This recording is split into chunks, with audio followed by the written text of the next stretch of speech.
Mesdames et messieurs, bonsoir et merci d'être au rendez-vous de cette session d'information sur Canal 3 Bénin. Voici les titres du journal. Atelier de formation, scénarisation, conception et évaluation des cours à distance. 65 enseignants de l'Institut national supérieur des techniques industrielles de l'OCOSA prennent part à cette formation dans le cadre du projet Africa Digital Campus. C'est un projet mis en œuvre par l'Agence Université francophone et l'Agence des systèmes d'information et du numérique. Les détails dans un instant. Dans le département de la Donga, c'est la célébration de l'excellence au sein des filles méritantes des collèges et lycées du département. C'est une initiative de la Fondation Mère Taïratou qui a offert des bourses à ces jeunes filles pour les encourager à donner le meilleur d'elles-mêmes pour une relève de qualité. Occasion pour la donatrice de sensibiliser les parents d'élèves sur la nécessité de permettre aux filles de poursuivre en toute quiétude leurs études. Nous parlerons également spiritualité dans ce journal avec le congrès régional EC qui s'est déroulé à Cotonou du vendredi 25 au dimanche 27 novembre 2022, après 3 années passées sans l'organisation de leur congrès à cause de la pandémie de la Covid-19. Les équistes du Bénin se sont une fois encore retrouvés, cette fois-ci avec plusieurs autres de leurs frères venus de plusieurs pays d'Afrique et du monde. Voilà pour les titres. Mesdames et messieurs, à nouveau bonsoir. 65 enseignants de l'Institut national supérieur des techniques industrielles de l'OCOSA sont à l'école de la scénarisation, la conception et l'évaluation des cours à distance.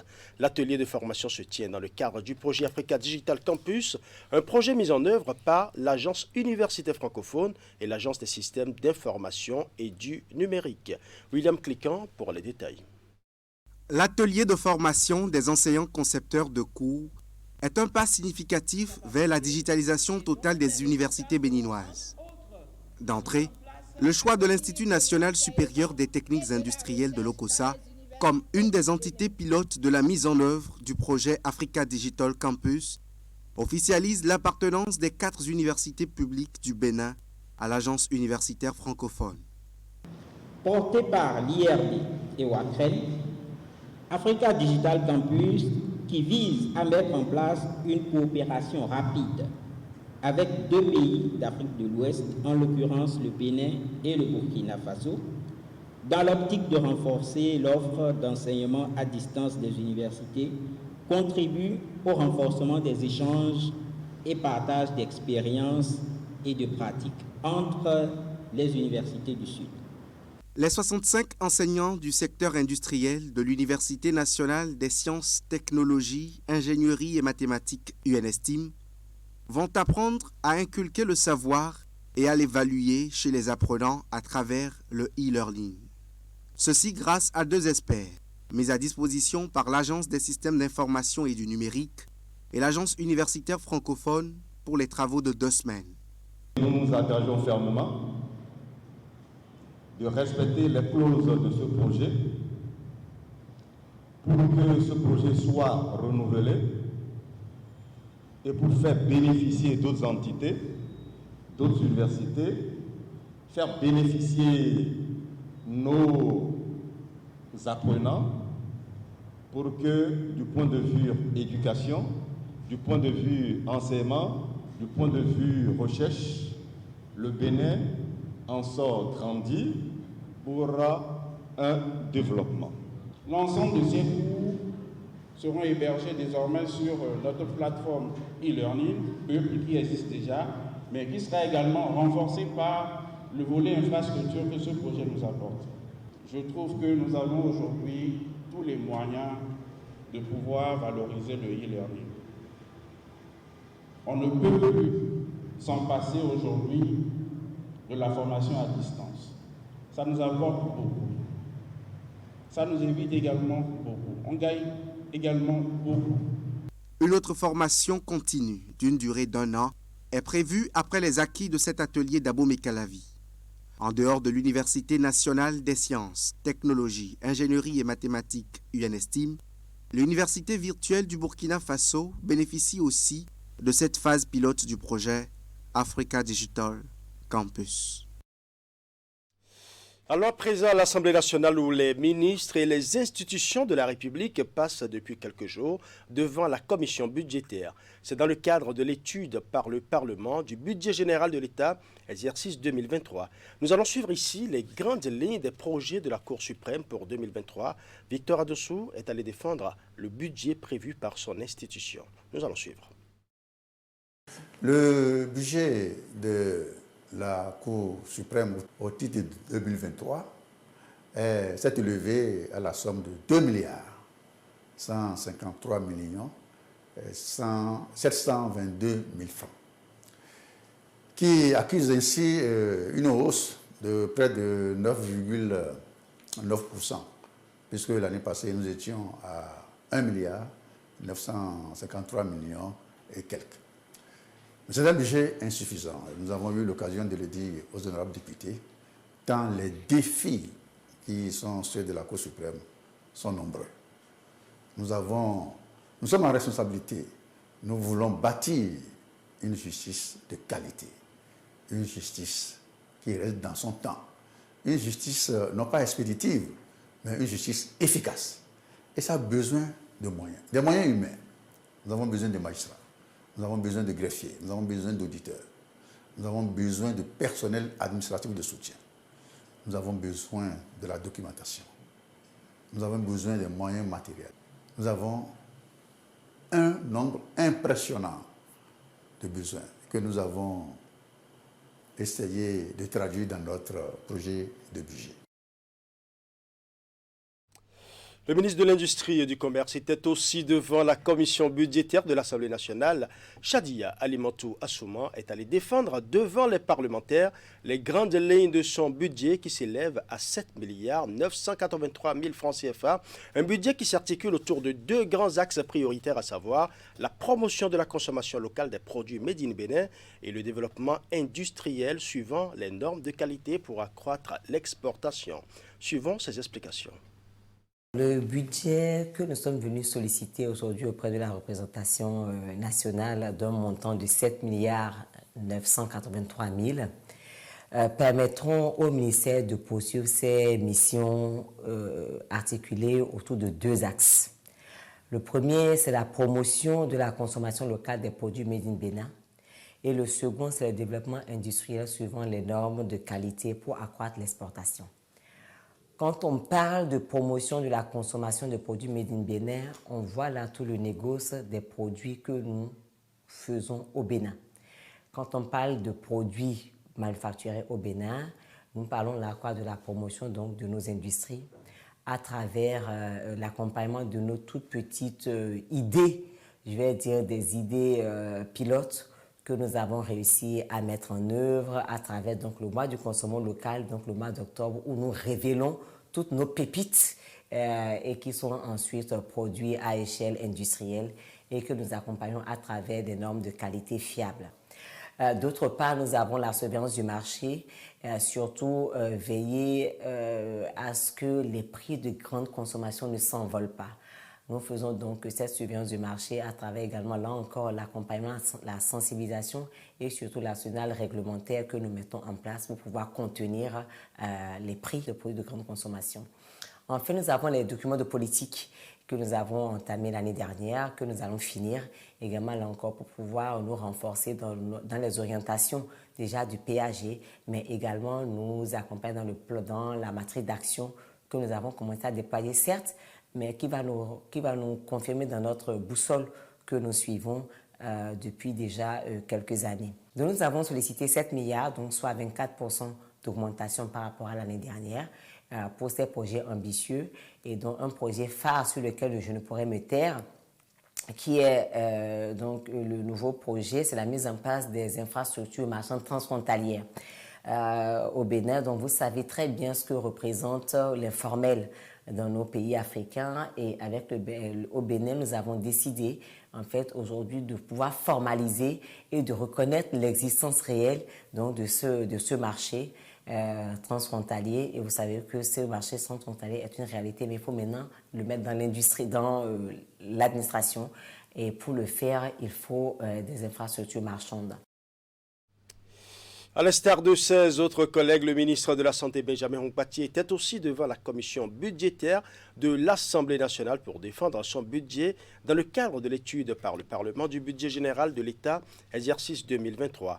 D'un coût global de 125 milliards 786 millions de francs CFA, son département va développer des projets de renforcement répartis en 4 axes principaux que je vous laisse découvrir. Le budget de la santé pour l'exercice 2023 s'élève à 125 milliards 786 millions, et qui est en augmentation par rapport à celui de 2022 qui était de 98 milliards 100 millions avec une progression de 28,22% par rapport à 2022. Et pour ce budget-ci, il faut dire que nous avons mis l'accent vraiment sur les actions qui sont inscrites au niveau du programme d'action du gouvernement pour la période 2021-2026. Le budget a été dévolu essentiellement pour le renforcement des 4 axes principaux, notamment en ce qui concerne le renforcement des ressources humaines dans le secteur de la santé, l'amélioration de la qualité de l'offre des soins de santé, le renforcement des infrastructures sanitaires de qualité, ainsi que la mise en œuvre de l'assurance maladie obligatoire. Il faut dire que pour ce qui concerne le premier, le renforcement des ressources humaines, il y a près de 1000 agents qui sont prévus pour être recrutés, en dehors du développement du programme de préinsertion qui est également inscrit au budget 2023, avec 200 médecins qui sont mis en préinsertion et 380 paramédicaux qui vont le faire également. Nous avons également inscrit un programme de renforcement de compétences et de mise à disposition de ressources humaines spécialisées dans le secteur au sein de ce budget. Pour ce qui concerne les infrastructures, comme vous le savez, le CHU de référence d'Abomey-Calavi a commencé depuis 2020. Donc, on poursuit les travaux de ce centre hospitalier de référence. Mais au-delà de ça, nous allons démarrer les études pour le projet de construction du centre de référence Institut général à Togbin, ainsi qu'un CHU mère-enfant. Nous avons la construction d'un funérarium de 300 places également qui est inscrit, la construction de centres psychiatriques à Alada, ainsi que la construction de 7 hôpitaux de zone, dont 3 de 120 lits et 4 de 65 lits, et notamment à Djara, à Franco, à Komisrete, et Segoudon, Boycon, Sakota et Boycon. Donc c'est sur ces grands axes que le budget du ministère de la Santé de 2023 a été bâti. Et le bal des ministres se poursuit devant la commission budgétaire de l'Assemblée nationale. Au nombre de ceux qui sont déjà passés, il y a également le ministre des Enseignements maternels et primaires, Salimane Karimou. Nous allons suivre ses explications sur les grands chantiers prévus pour l'année 2023. Le budget du ministère des Enseignements maternels et primaires pour le compte de l'année 2023 n'a pas échappé à la règle en ce qui concerne la couverture de tous les programmes qui sous-tendent le secteur de l'éducation, à savoir le pilotage et les services, ensuite l'accès, l'équité et la rétention, et le programme essentiel qui concerne le gouvernement entier aujourd'hui, c'est la qualité de l'éducation. Alors, ce budget a été élaboré selon ces 3 programmes essentiellement. Et quand on parle d'accès, et vous entendez par là les infrastructures scolaires. Quand on parle de rétention, vous entendez par là tout ce qui permet de maintenir les enfants à l'école. Je veux parler des kits que le gouvernement met à la disposition des écoles, des milieux défavorisés. Je veux parler des cantines scolaires qui couvrent aujourd'hui presque toutes les écoles du Bénin. Et tout ça là mis ensemble, le personnel enseignant, encore dans ce budget-là, est un personnel qui est mis sous orbite. Donc nous avons globalement un budget qui a connu une augmentation sensible d'environ 21%. Donc nous passons de 139 milliards 360 millions 142 000 francs en 2022 à 168 milliards 618 millions 709 000 francs. Donc voyez-vous que l'écart est important et dans ce lot, le personnel enseignant, je dirais le personnel dans sa globalité, prend déjà environ les 33% de ce budget et les dépenses également pour les achats et les services, tout ça, ça prend également environ 30% du budget. Donc c'est un budget, je dirais, hautement social par rapport aux ambitions de l'État, par rapport aux objectifs à atteindre par le gouvernement. Alors aux enseignants, je dirais que la tête désormais est au travail parce qu'ils vont constater que dans ce budget, une part belle leur est faite à travers l'amélioration de leurs conditions de vie. Et ça va dans les familles. Également, l'amélioration de leurs conditions de travail n'est pas de reste. Tout ça là, c'est mis en place pour que notre école, l'école béninoise, qui a commencé par donner confiance à tout le monde depuis plusieurs années, puisse l'être encore pendant longtemps. L'école béninoise toujours, nous allons à présent célébrer l'excellence dans le département de la Donga avec la présidente de la fondation Mère Tahiratou qui a offert des bourses aux filles méritantes des collèges et lycées du département. Son objectif est d'encourager les bénéficiaires à donner le meilleur d'elles-mêmes pour une relève de qualité. La cérémonie qui s'est déroulée à la maison des jeunes de Djougou a permis à la donatrice de sensibiliser les parents d'élèves sur la nécessité de permettre aux filles de poursuivre en toute quiétude leurs études. Reportage. Continue comme ça, Inch'Allah, et tu feras partie des cadres de ce pays, des hauts cadres de ce pays par la classe. C'est le geste symbolique qui consacre la remise de bourses aux filles méritantes issues de familles vulnérables de la Donga. Composé de kits scolaires et d'enveloppes financières, ce don de Tahiratou Assouma, à travers sa fondation, vise non seulement à soutenir les bénéficiaires dans la poursuite de leur cursus scolaire, mais aussi et surtout stimuler l'émulation en leur sein.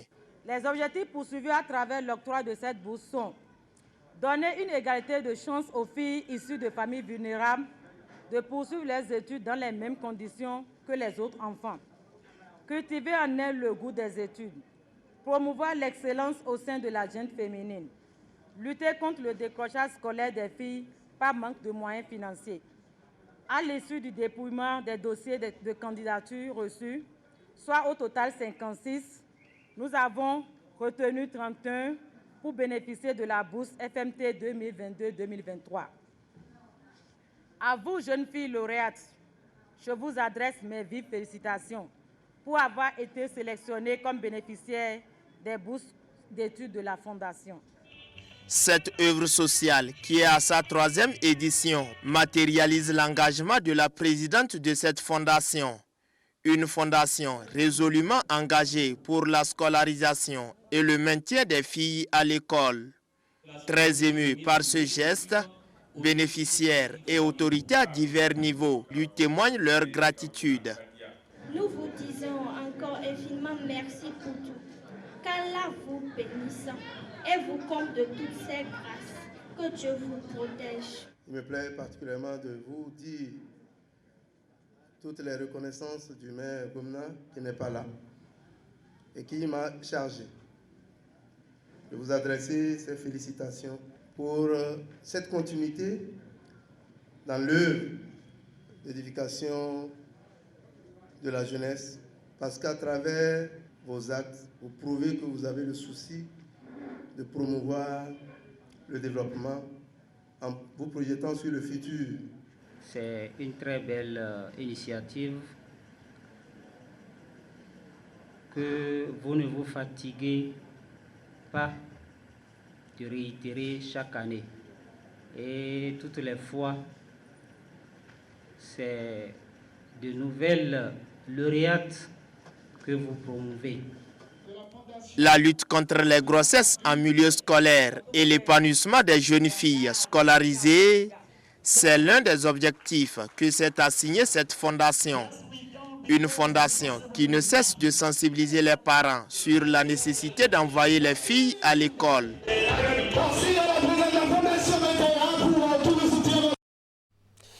Le ministre de la décentralisation et de la gouvernance locale poursuit son périple à travers les départements du Bénin.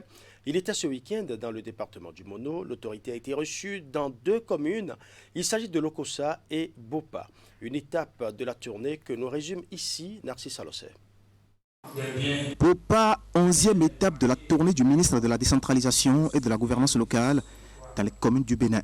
Raphaël Akotegnon, qui a pris son bâton de pèlerin pour aller s'enquérir de l'état de gouvernance à la base, a vu ici une mutation qui s'opère depuis la mise en œuvre de la réforme structurelle du secteur de la décentralisation avec l'installation de nouveaux organes de gestion dans les communes. Le management mis en place par le secrétaire exécutif a permis de relever au sein de l'administration communale le respect de la ponctualité au service, la mise en œuvre d'un système de planification et de rapportage hebdomadaire des activités, l'amélioration de la qualité des prestations de services donnés aux populations, avec comme corollaire la délivrance des actes administratifs sans délai. À ceci, il faut ajouter la machine à mobiliser les ressources propres à la commune qui tourne à plein régime, ce qui fait aujourd'hui de Bopa l'un des bons élèves de cette réforme.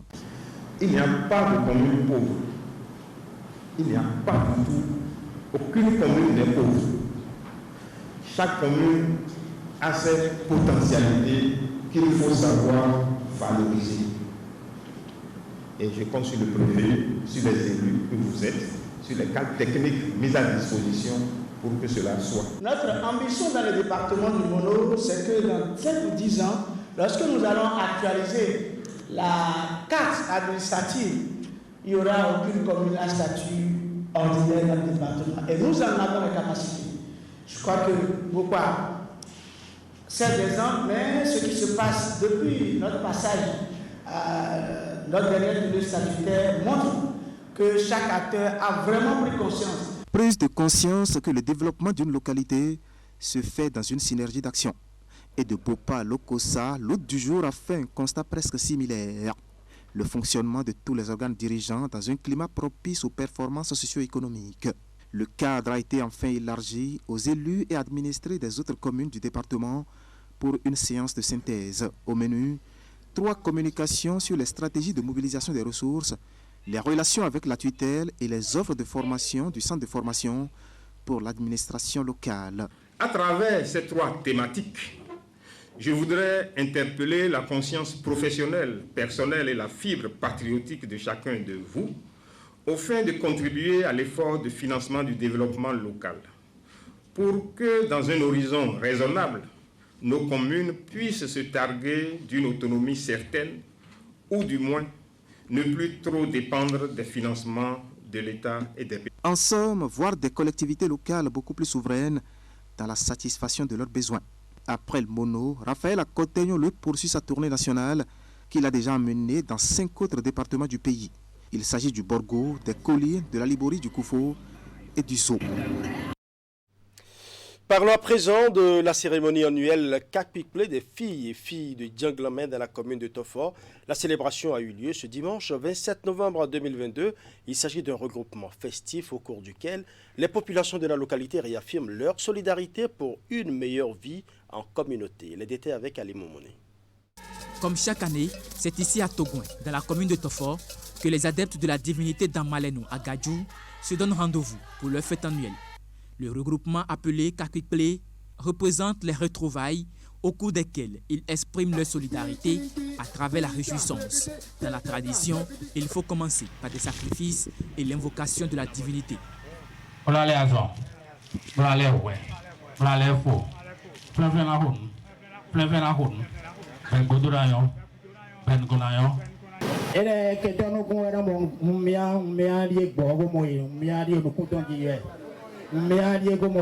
Cette année, la particularité, c'est bien les élections législatives de 2023.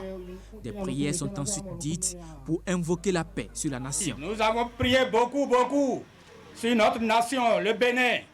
Nous avons prié pour le président Patrice Talon et son gouvernement, les préfets, les maires, les CA, les délégués, pour que leur voix sorte bien, pour que l'élection qui est en face de nous ne sera pas quelque chose de guerre que vous voyez partout. Vous voyez qu'il y a trop de divinités au Bénin, ce qui fait que vous voyez à chaque fois, après les élections, nous devenons toujours des amis. Et lorsque un événement se déroule dans la paix, tout le monde le considère du moins comme une fête. Donc, tel que la prière a été dite, vraiment, je suis très content et je souhaite qu'à tous les niveaux, que ça se fasse donc de cette manière-là, afin que nous puissions faire cette élection donc, dans la quiétude. Passé cette étape, le roi Maleno à Gadjou consulte l'oracle pour s'assurer que leurs vœux sont exaucés.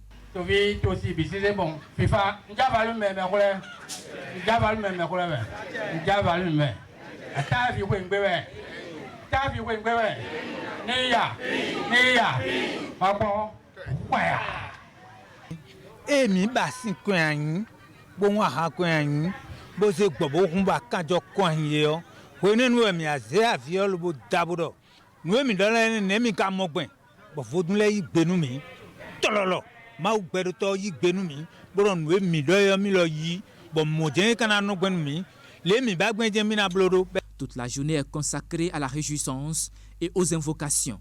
Les adeptes passent à tour de rôle pour recevoir les bénédictions. Une note de spiritualité dans ce journal. Après 3 années passées sans l'organisation de leur congrès à cause de la pandémie de la Covid-19, les équipes du Bénin ont enfin renoué avec les rencontres d'échange et de partage.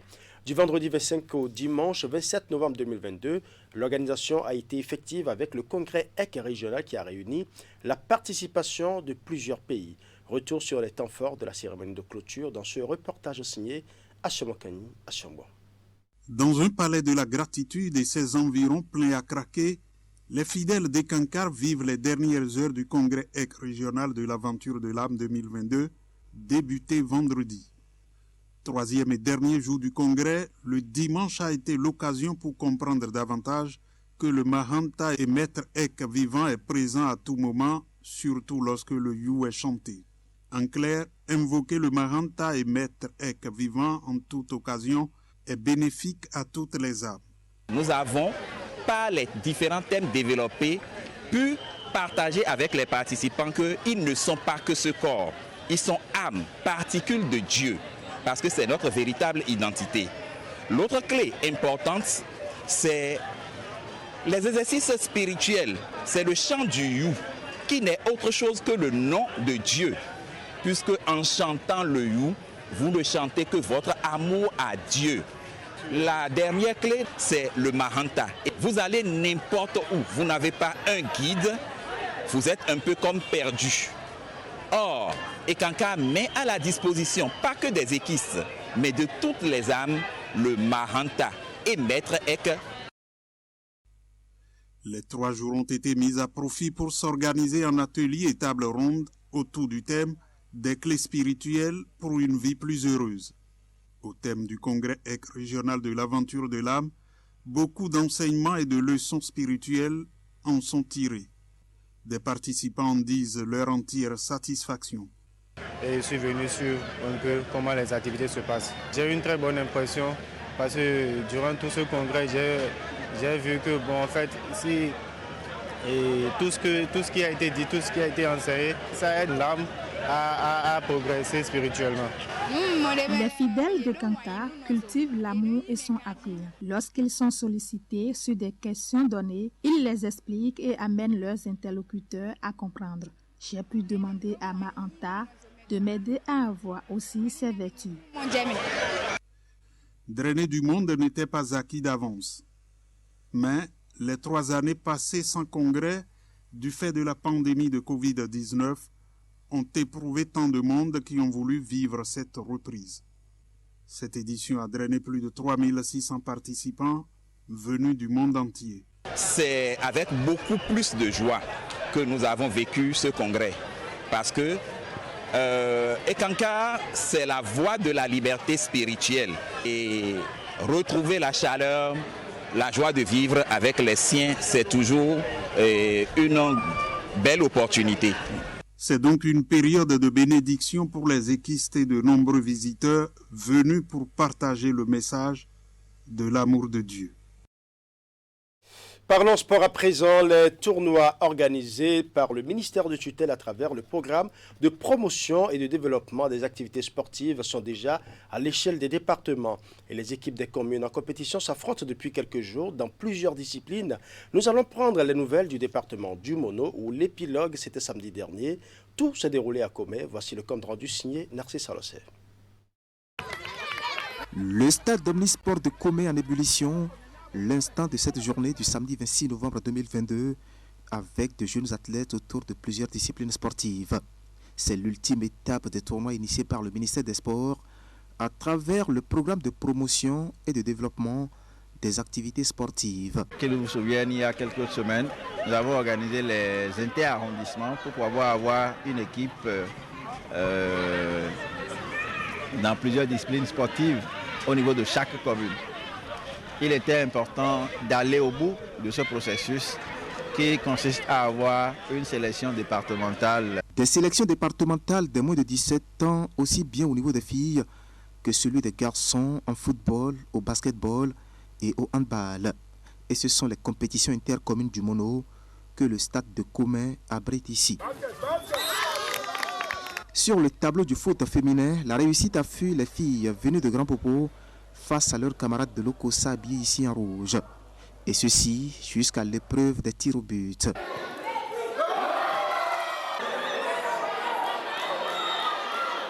Je suis pas ravie de notre jeu de ce soir parce qu'on n'a pas pu remporter la victoire. Bon, on va prendre ça comme ça. La prochaine fois, on va faire de notre mieux pour gagner. Seulement, l'objectif de cette compétition, ce n'est pas la course au laurier, mais plutôt l'expression des talents appelés à composer les sélections départementales. Nous avons mis en place une équipe de détection, c'est-à-dire que des encadreurs qui se connaissent apprécient l'aptitude des athlètes, des joueurs pour pouvoir constituer l'équipe. Donc il ne s'agit pas forcément de gagner. Ce dont il s'agit, c'est d'avoir les meilleurs au poste, au niveau de chaque poste pour avoir la meilleure équipe possible au niveau du département. Et dans toutes les disciplines inscrites au programme, ces athlètes ont rivalisé de talent pour se faire distinguer. Les sélectionnés, eux, bénéficieront d'une prise en charge intégrale du gouvernement, qu'ils soient scolarisés ou non. Ils constitueront surtout un grenier pour le sport béninois à l'avenir. Après donc 3 semaines de compétition, le département du Mono s'est mis au pas dans ce programme cher aux gouvernants actuels. Voilà, ce sera tout pour ce journal. Merci pour votre aimable attention. Bonne soirée chez vous.